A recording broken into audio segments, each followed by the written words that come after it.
Hi everyone, I am here with a simple English lesson today. I will teach you some basic sentence that we are use every day. Number 1, I am, म छु. I am not, म छैन. I was, म थिएँ. I wasn't, म थिइन. I will, म गर्नेछु. I want, म गर्दिन. I do, म गर्छु. I don't, म गर्दिन. I did, मैले गरेँ. I did not, मैले गरिन.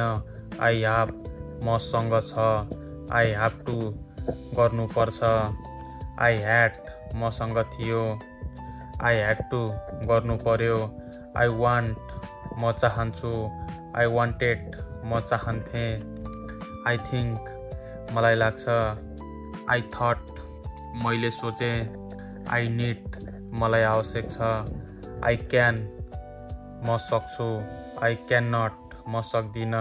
I could, म सक्थे. I could not, म सकिन. I should, गर्नुपर्छ. I should not, गर्नु हुँदैन. I may, म सक्छु. Thank you so much for watching this video.